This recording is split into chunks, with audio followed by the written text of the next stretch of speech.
आजची पत्रकार परिषद आपल्या सिंधुदुर्ग जिल्ह्याच्या संदर्भात आणि सिंधुदुर्गाच्या विकासासंदर्भात ज्या काही महत्त्वाचे निर्णय झालेले आहेत केंद्र सरकार आणि राज्य सरकारच्या पातळीवर ते अजून विस्तृत पद्धतीने सिंधुदुर्गच्या जनतेपर्यंत पोहोचावेत। आपलं हे महायुतीचं सरकार आमचं केंद्रातलं आदरणीय नरेंद्र मोदी साहेबांच्या नेतृत्वात असलेलं एनडीए सरकार हे किती प्रभावी पद्धतीने काम करत आहे आणि खऱ्या अर्थाने ह्या जिल्ह्याच्या विकासामध्ये हे सरकार आल्यापासून किती महत्त्वाचे बदल होत आहेत घेतलेल्या निर्णयाचं प्रतिबिंब हे लोकांच्या भविष्यावर कसं पडेल या सगळ्या गोष्टीवर प्रकाश टाकण्यासाठी आज आपल्या सगळ्यांना आमंत्रित केलेलं आहे। सरकारची कामं सरकारने घेतलेले निर्णय हे लोकांपर्यंत पोहोचणं फार गरजेचं झालेलं आहे असं मला वाटतं आणि आजच्या काळात तर अजून महत्त्वाचं आहे, कारण का चांगल्याला चांगलं म्हणणं आणि चांगल्या कामाचं कौतुक होणं हे तसं आता क्वचितच आपल्याला ऐकायला मिळतं आणि म्हणून सरकार निवडून गेलेलं सरकार आदरणीय फडणवीस साहेबांच्या नेतृत्वात असलेलं सरकार नेमकं काय काम करत आहे हे आपल्या सगळ्यांच्या माध्यमातून जनतेपर्यंत समजलं पाहिजे, जेणेकरून आमच्या राजकीय प्रतिस्पर्धींना विरोधकांना त्यांनाही कळेल की जनतेने आम्हाला निवडून दिल्यानंतर या सिंधुदुर्ग जिल्ह्यामध्ये काय बदल होत आहेत हे आमच्या विरोधकांना कळलं पाहिजे आणि थोडं आमच्या मित्रपक्षांनाही कळलं पाहिजे, जेणेकरून विधानसभेमध्ये सरकार विरोधातली काही भाषणांचा धार हा थोडा कमी होईल असा अपेक्षा मी व्यक्त करतो। सर्वात महत्त्वाचं म्हणजे युनेस्कोच्या यादीमध्ये आपल्या सिंधुदुर्ग जिल्ह्याचे मधले छत्रपती शिवरायांचे 2 किल्ल्यांचा उल्लेख आलेला आहे। छत्रपती शिवरायांनी जी हिंदवी स्वराज्याची स्थापना केली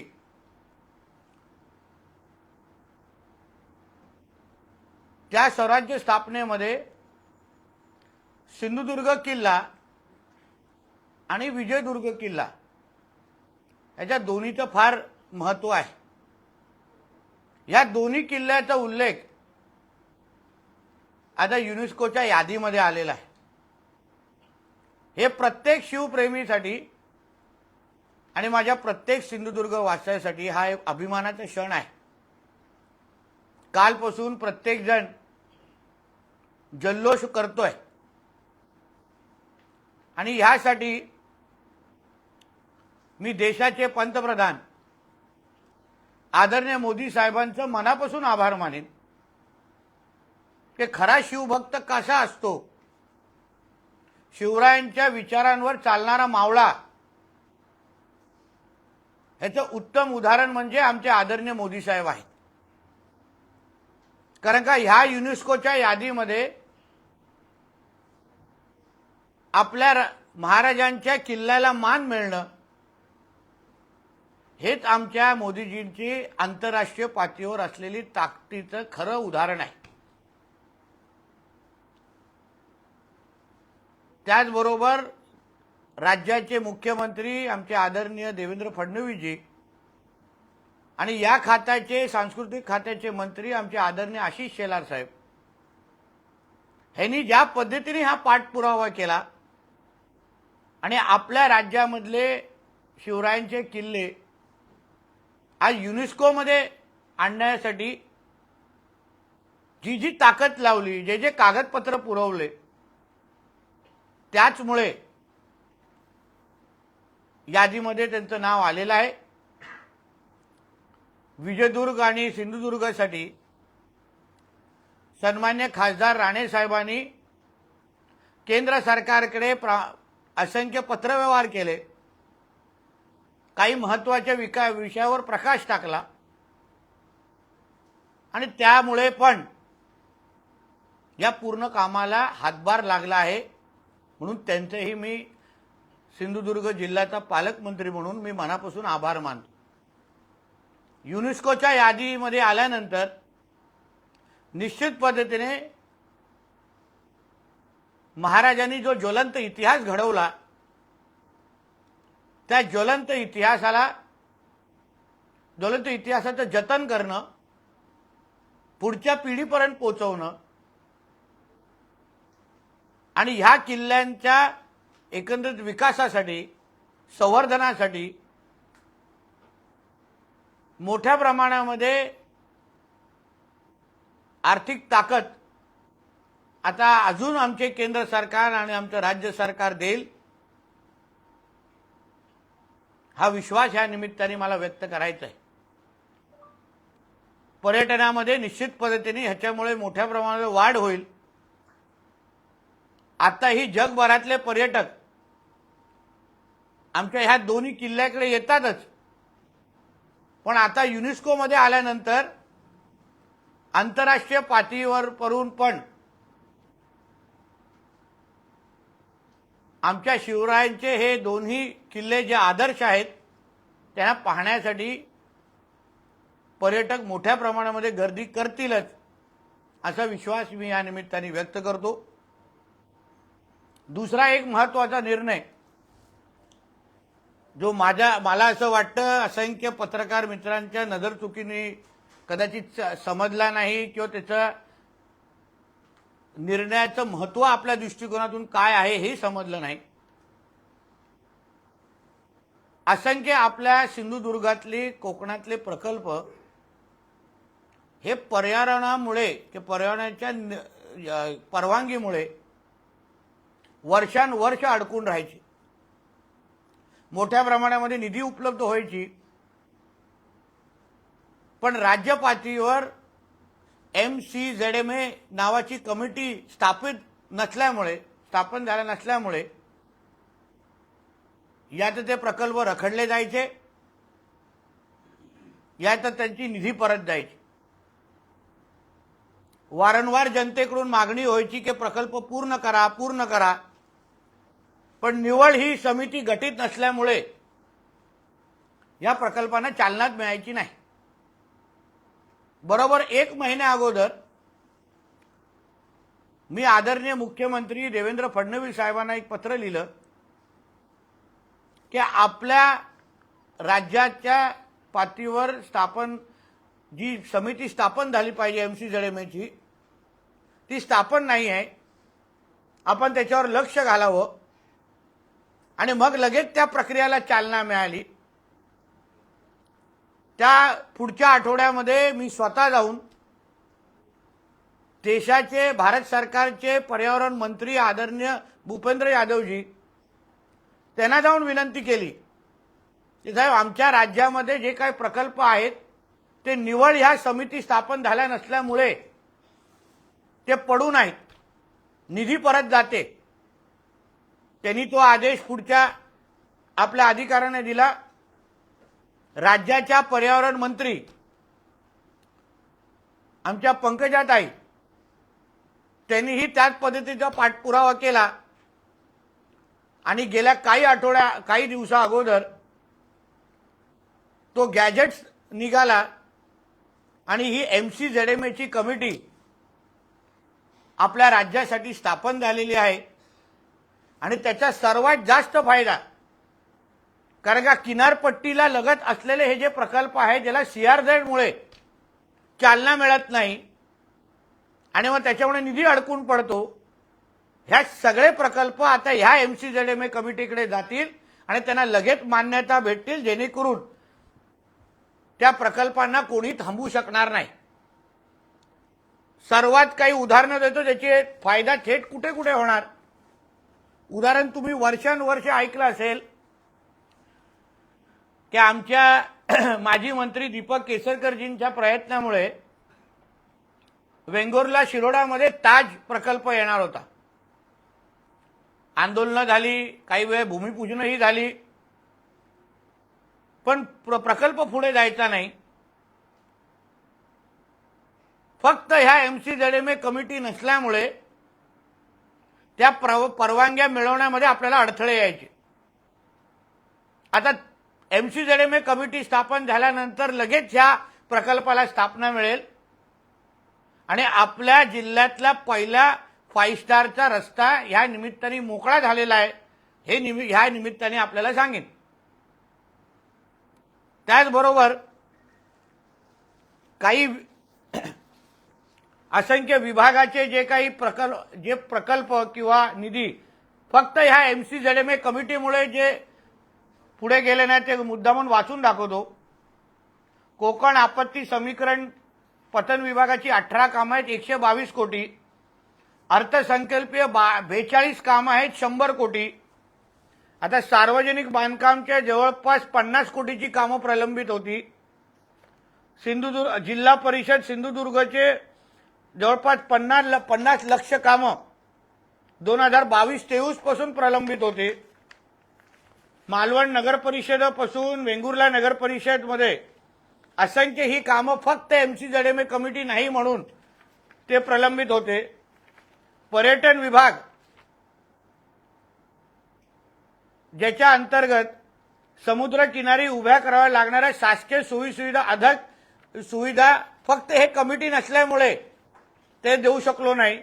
MTDCच्या जमिनी CRZ 200 मीटरच्या मध्ये येतात, तिथे तात्पुरता सरोवेटेड टेंट हाऊस, कोकणी हाऊस निर्माण होतील लगेच या MCZMAच्या कमिटीमुळे. CRZ लाईन 200 मिलीमीटर वरून 500 पर्यंत डेव्हलपमेंट झोन अधिक फायदेशीर होणार. PPP तत्वावर CRZ क्षेत्रात मोठ्या प्रमाणामध्ये विविध पर्यटन प्रकल्प आता आपण उभे करू शकतो. उंच डोंगर असेल, त्यावर सपाट जमीन असेल, खाली समुद्र असल्यास CRZ लाईन कशी मोजली जाणार ह्याबाबत आता स्पष्टता येईल. उदाहरण मी तुम्हाला काही जे देवगडचे आमचे मित्र आहेत, गजबा देवीच्या इथे आमचे जे मंदिर आहे मिठबावला, तिथे आमचे रवी फाटकजींच्या माध्यमातून काही कोट्यावधी निधी आणले गेले, जवळपास 24 कोटी 94 लाख. आमचे एकनाथ शिंदे साहेब जेव्हा मुख्यमंत्री होते तेव्हा त्याच्या इकडे पुलाचे बांधकाम आणि संरक्षण भिंत ह्याच्यासाठी 24 कोटी आणून ठेवलेले. 24 कोटी. काम पुढेच जात नव्हतं कारण की समिती गठीत नव्हती, समितीच्या समोर प्रश्नच यायचा नाही. आता अशासारखी असंख्य कामं लगेच त्याला चालना भेटेल आणि ही कामं आता लगेच त्या दृष्टिकोनातून पूर्ण होतील आणि भविष्यामध्ये अशी कुठलीही यादी आपल्याला वाचायला लागणार नाही. एवढी क्षमता त्या MCZMA कमिटीमध्ये होती, ज्याला आपण चालना दिलेली आहे. तो एक आपल्या सिंधुदुर्गासाठी दुसरा एक महत्त्वाचा झालेला निर्णय आहे, ज्याच्यामुळे विकासाला निश्चित पद्धतीने चालना भेटेल. तिसरी बाब म्हणजे वाढवण बंदर जे आपल्या पालघरमध्ये येत आहे. जगामध्ये जे पहिले 10 क्रमांकाचे बंदर आहेत त्याच्यातले पहिल्या 5 क्रमांकाचं बंदर म्हणून वाढवण बंदरची ओळख येणाऱ्या कालावधीमध्ये येणार आहे. म्हणजे एवढी मोठी खोली असलेला कुठलाही भाग, कुठलाही बंदर आज तरी आपल्या देशभरामध्ये नाहीये. हे बंदर तयार झाल्यानंतर किंवा हे बंदर बनत असताना आपल्या प्रत्येकाला वाटत असेल की ह्या बंदराचा कोकणाला काय फायदा किंवा ह्या बंदरामध्ये जे काही नोकऱ्या उपलब्ध होणार आहेत त्या नोकऱ्याचा थेट फायदा सिंधुदुर्गाच्या तरुण तरुणीला होणार आहे का, हा प्रत्येकाच्या मनात प्रश्न आहे. तुम्ही प्रत्येक बोलत असाल अरे तो बंदर येत आहे ते पालघरमध्ये येतो, आम्हाला काय फायदा. याच दृष्टिकोनातून गेल्या आठवड्यामध्ये मंत्रालयामध्ये आपल्याला आठवत असेल, मी एप्रिलच्या पहिल्या आठवड्यामध्ये नेदरलँड ह्या देशामध्ये गेलो होतो आणि तिथे अटल सोल्युशन्स या कंपनीबरोबर आमची चर्चा झाली आणि त्याच अटल सोल्युशननी महाराष्ट्र सरकारच्या कौशल्य विकास मंत्रालय आणि आमचं बंदर मंत्रालयाबरोबर गेल्या आठवड्यात सामंजस्य करार केला आणि वाढवण बंदरामध्ये उपलब्ध असणाऱ्या तयार होणाऱ्या जेवढ्या नोकऱ्या आहेत, पहिल्या टप्प्यामध्ये किमान 5 ते 7 हजार नोकऱ्या तयार होणार, तर त्या जेवढ्या नोकऱ्या आहेत त्या सगळ्या नोकऱ्यांचा जो मार्गदर्शन आहे किंवा ट्रेनिंग आहे ते आपल्या ITIच्या माध्यमातून मुलांना देण्यात येणार आहे. आणि त्या 5 जिल्हे जे शॉर्टलिस्ट झालेले आहेत, मुंबई आहे, पुणे आहे, बारामती आहे, नाशिक आहे आणि तुमचा सिंधुदुर्ग जिल्हा आहे. म्हणजे जे काही नोकऱ्या वाढवण बंदरमध्ये तयार होतील त्या नोकऱ्या नेमका कशा असतील, त्याच्यासाठी ट्रेनिंग कशी लागेल, काय कौशल्य तुम्हाला त्याच्यासाठी लागेल, त्या सगळ्याची माहिती देण्यासाठी आपल्या ITIचे जे केंद्र आपल्या सिंधुदुर्ग जिल्ह्यात आहेत, ज्याचा आज जास्त उपयोग होत असताना आपल्याला कोणालाच दिसत नाहीत, त्या ITIच्या माध्यमातून ह्या आपल्या सिंधुदुर्गातल्या मुलं मुलींना मार्गदर्शन आणि ट्रेनिंग देण्याचं काम महाराष्ट्र सरकार घेणार आहे. त्याच्यासाठी 120 कोटी फक्त ह्या पूर्ण ट्रेनिंगसाठी अर्थ खात्याने बाजूला ठेवलेले आहेत. याचा अर्थ एवढाच होतो की वाढवण बंदरामध्ये आपल्या सिंधुदुर्गातल्या असंख्य तरुण तरुणीला नोकरी मिळण्याची दालनं त्या निमित्ताने उघडतील आणि पहिल्या 5 क्रमांकामध्ये आपला सिंधुदुर्ग जिल्हा असल्यामुळे सर्वात जास्त प्राधान्यक्रम ह्या पहिल्या 5 जिल्ह्याच्या तरुण तरुणीला भेटेल, कारण त्यांची ट्रेनिंग लवकर सुरू होणार आहे. म्हणून ही निर्णयाचा थेट फायदा आपल्या जिल्ह्याच्या विकासावर, आपल्या जिल्ह्याच्या दरडोई उत्पन्नावर आणि आपल्या जिल्ह्याच्या भविष्यावर निश्चित पद्धतीने होईल असा माझा ठाम विश्वास आहे. आमच्या महाराष्ट्राच्या महायुतीचं सरकार आदरणीय देवेंद्र फडणवीसजींच्या नेतृत्वाखाली आमचे एकनाथ शिंदे साहेब आणि अजितदादा आहे, आमचं पूर्ण मंत्रिमंडळ आज महाराष्ट्राच्या विकासासाठी काम करत असताना प्रत्येक क्षेत्रामध्ये आज सरकारला 150 दिवस होणार आहेत आणि ह्या 150-200 दिवसामध्ये आमच्या महाराष्ट्र सरकारने ज्या पद्धतीने प्रत्येक क्षेत्राला, आरोग्य क्षेत्र असेल, MSEB मध्ये असेल, आता MSEB मध्ये पण रिपेअर आणि मेंटेनन्ससाठी ते 77 कोटीची मागणी मी पहिल्या आमच्या मुख्यमंत्री साहेबांकडे केली होती. त्याच्यातले पहिले 10 कोटी प्राप्त झालेले आहेत आणि पूर्णचं पूर्ण 77 कोटी येणाऱ्या काही आठवड्यामध्ये उपलब्ध असतील, जेणेकरून आपल्या जिल्ह्यामध्ये असलेली MSEBची यंत्रणा म्हणजे जुने पोल असतील, वायर असतील, सबस्टेशन असतील, जे काय आतापर्यंत ज्या तक्रारी यायच्या त्या सगळ्या तक्रारी भविष्याच्या दृष्टिकोनातून येणार नाहीत. या सुरू आहे. सिंधुदुर्ग जिल्ह्यामध्ये जे काही निर्णय, ह्या सगळ्या निर्णयांमुळे मोठ्या प्रमाणामध्ये बदल किंबहुना विकास चारी बाजूने होत असताना आपल्याला निश्चित पद्धतीने दिसेल. एअरपोर्ट, आपलं विमानतळ, चिपी विमानतळाच्या सुशोभीकरणासाठी मी पहिल्या टप्प्यात 1 कोटी उपलब्ध करून दिलेले आहेत. आमच्या पोलीस यंत्रणेसाठी पूर्ण जिल्ह्यासाठी CCTVची यंत्रणा लागावी या दृष्टिकोनातून प्रशासकीय मान्यता आम्ही देण्याच्या मार्गावर आहोत. सांगण्याचा अर्थ एवढाच आहे की महाराष्ट्र सरकार म्हणून, महायुतीचं सरकार म्हणून या जिल्ह्याच्या सर्वांगीण विकासासाठी सगळ्या पद्धतीचे निर्णय घेतले जात आहेत. हे निर्णय लोकांपर्यंत प्रभावी पद्धतीने आपल्या माध्यमातून पोहोचावेत. लोकांना याची जाणीव झाली पाहिजे की आपलं हे सरकार जे त्यांनी निवडून दिलेलं सरकार आहे, आम्ही त्यांनी निवडून दिलेले लोकप्रतिनिधी आहोत. आज मंत्रालयामध्ये आम्ही आमच्या सिंधुदुर्गच्या आणि महाराष्ट्राच्या जनतेच्या आशीर्वादामुळेच आम्ही तिथे बसतो आणि म्हणून तिथे बसत असताना 24 तास आम्ही आमच्या जनतेसाठी काम करतो आहोत हेच सांगण्याचा प्रयत्न या निमित्ताने मी केलेला आहे. धन्यवाद.